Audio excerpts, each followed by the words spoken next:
Hi, this is Dhruv, co-founder of Dream, and today I'm going to be teaching you guys how to play Buado.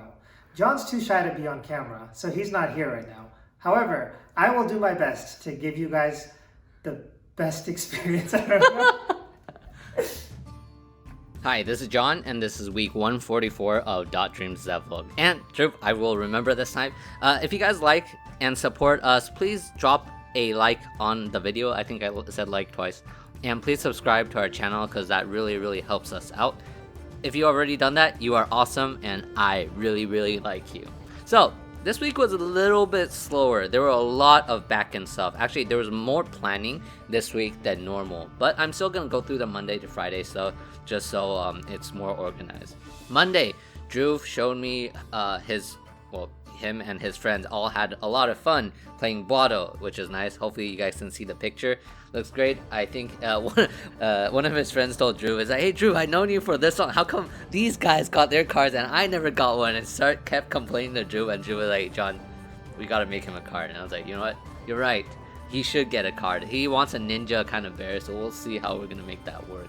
On the Brave Eduardo side, Dhruv actually told me to make sure all the interiors have the weather package. So apparently both the exterior and the interior need the weather package, so I had to go through every single scene to have that put in correctly. So that took a lot of time, but that's generally Monday, not much to show.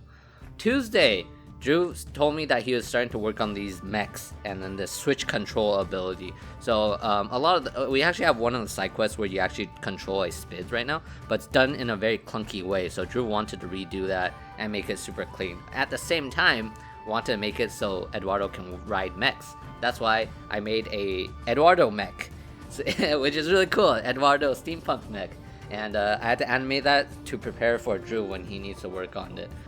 Wednesday, since I made new animations for the mech, I thought I might as well just update the boss animation. So now when you enter the factory boss room, you will actually see a steampunk Spids run into a mech, and then the mech activates and you start fighting him. Just to add a little bit of stuff to hype up the boss fights, because I really like how Octopath Traveler did it. I know it's a completely different game and it's actually turn-based, but they spent time hyping up boss fights, and I really like that. So that was Wednesday. Thursday, Dhruv updated some of his older scripts and made it so equipments can now passively spawn things. Now this is a big deal because we can use that to make different kind of gameplays, things such as you kill enough creatures and then something happens. There are a lot of things we can do with passive spawn, but I also tested it to make equipments that spawn items. So in this case, I made this thing called a Spider Queen Edge, and it spawns little exploding mechs spiders when you have that equipped all the time, and it'll keep spawning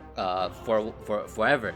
So I thought that was pretty cool, but I want to ask you guys if that's actually good, because I don't know if you guys are big RPG players, but I tend to not find passive abilities that interesting, just because first of all you don't see it, second of all you don't activate it, so when things happen you don't feel like it's in your control, it just happened. And in this clip that you guys probably already saw, where in the forest where you're fighting another mech in the forest area, you can't even see your Spid spiders. They just keep spawning and just deal passive damage to the boss. So I'm kind of on the fence about whether or not we're going to actually use equipments that spawn abilities that do things, just because I don't know if it's actually more interesting to do. But anyways, that was generally Thursday. Friday was pretty cool. I made a couple more animations for Dhruv, but it's because, and Dhruv sent me a clip for this, he made it so Eduardo can now enter the mech, and you guys will probably see that in the clip. I really like it. He spent a lot of extra time just doing the animation as well. So Eduardo can ride mechs now. We're still working out on how we're going to put that into the game, because this whole mechanic we don't want to expand it too much until way later, and we're just seeing if how we're gonna put that into the story animation. That night I also went and met Julie. Finally, yes, I have finally met Julie, and I gave her the shiny cards, but she made me a Brave Eduardo doll. It's super cute, super fluffy, it feels super nice, it has this nice heft to it, this weight, and it feels super good to hold in my arm. A lot of my friends saw it when I posted on the Instagram, and they're like, oh my god, that's so cute, and all this stuff. So Julie, thank you so much. I love the bear, and since Julie is actually quite close to where I am, relatively speaking, we should hang out more. So I'll probably see Julie more often, and if we have a Buado tournament, definitely inviting her. Met her boyfriend as well, great person, and that was generally Friday, and that's generally it. But like I said in the very beginning, this week we spent a lot of time planning what to do next, and most of the Brave Eduardo mechanics are done. There's only one thing Dhruv and I are both not quite too happy about, which is the open world aspect. And Skyrim does this very well, where it kind of forces you to travel back and forth. Actually, I would say Skyrim doesn't do it as well as maybe Oblivion or even Morrowind, where there are reasons to visit places you've been to, and in Brave Eduardo, that's one of the things we're kind of lacking right now. The open world aspect doesn't feel like an open world. So Dhruv and I wrote down a list of stuff, and we're probably going to try to see how we're going to get that done.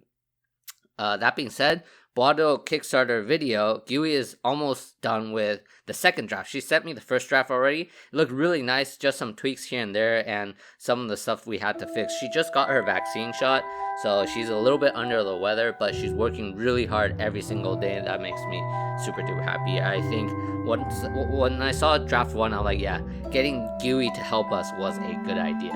So that will be happening. We're aiming to launch it in the beginning of October, probably October 4th or October 5th. So everything is moving, like I said, and this time for sure, I know probably a lot of listener has heard us talk about Kickstarter since what, 2-3 years ago now. Oh my god. A lot of things are ready. We're just kind of like holding back before we pull the trigger. So we'll see how that goes, and I'll see you guys next week on Dreams Devlog. It's not often that someone comes along who is a true fan and listens to the end. You are both. You shall find us here